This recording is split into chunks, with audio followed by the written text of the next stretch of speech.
Hey everyone, Nick from Mossy Creek with this week's fly fishing forecast.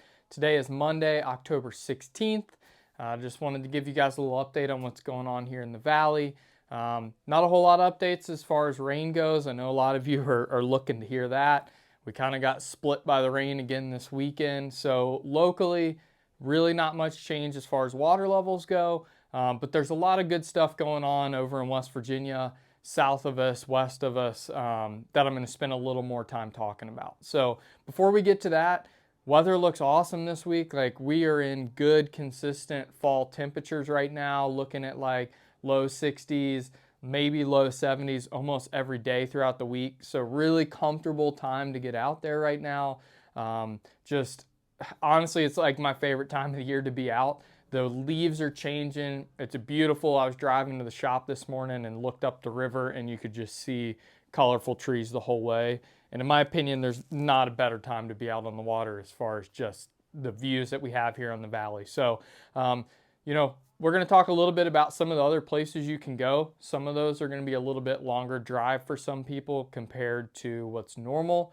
But the good news is, like I said, I don't think there's a better time of year to be driving in the state. So get out there, enjoy your drive, enjoy seeing the leaves changing and how beautiful we are this time of year, because it's hard to beat. But let's talk a little bit real quickly, kind of local, where we're at. Not a whole lot has changed since last week. Our spring creeks and our tailwaters are going to be your best bet for the time being, especially our brook trout streams, our mountain streams are still incredibly low. We didn't get any recharge to the system. So Mossy Creek, South River, the Jackson, Smith River, some of those places that hold better water regardless of what we're getting are going to be your best bets.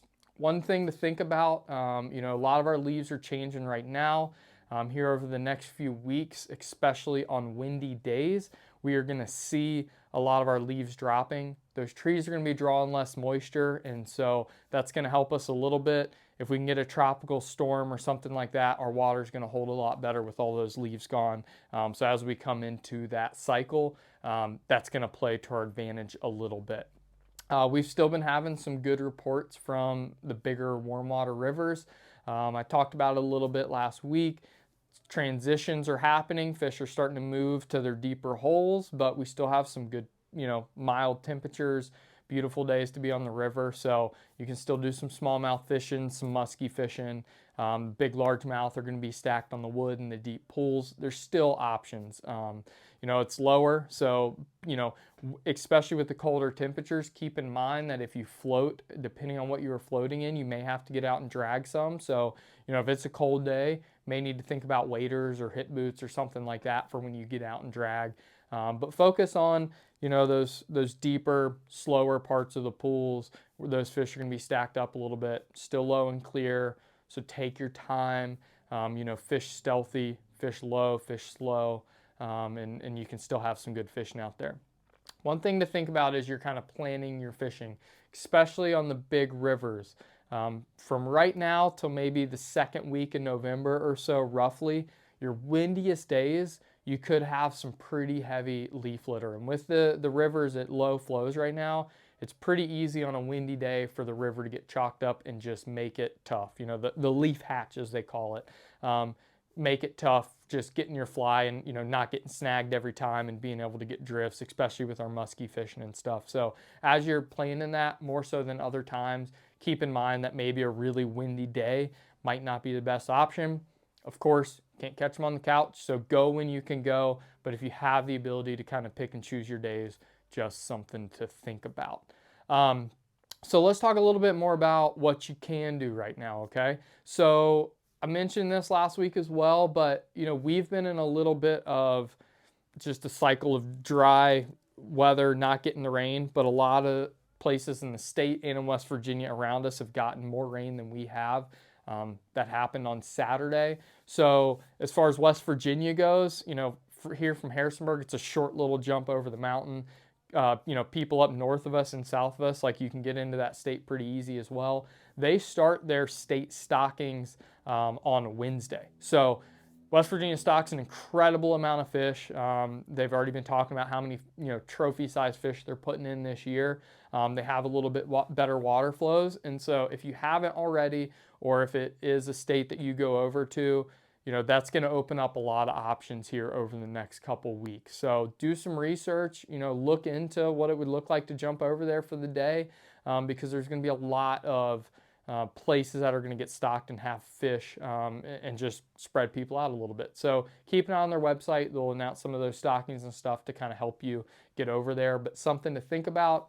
And then at least locally, really close to us, not much has been stocked, but if you're willing to drive an hour or so, the Jackson, Hidden Valley, Poor Farm, some of the Special Reg, a lot of that's been stocked. The Bullpasture, the Cowpasture's been stocked. Back Creek, Dalthat Lake has been stocked. So if you want to go somewhere and just have an opportunity at bluegill and bass and trout and a lot of stuff like that's a great option as well. South River was stocked in Waynesboro, also in Grottoes.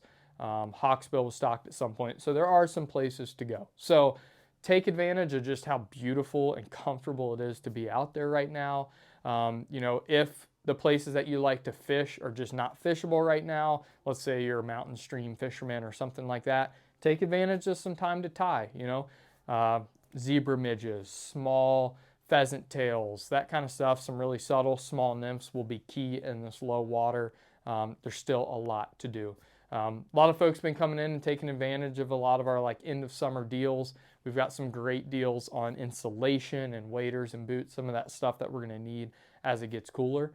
So come on in, take advantage of that, check some stuff out, give us a call as always.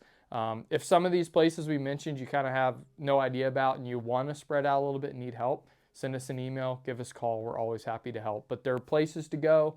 We're going to, take what we can as far as water goes, but we're also, like I said, you've got options. Do a little bit more research. Go to some places. Who knows, you might find something that is now your new favorite stream, or some places that you've never seen. There couldn't be a better time to do it. So if you got questions, let us know as always. We appreciate you guys watching. We hope this is helpful for you. We try and, keep you as up to date as we can every week. So if you got questions, let us know. We'll see you next week.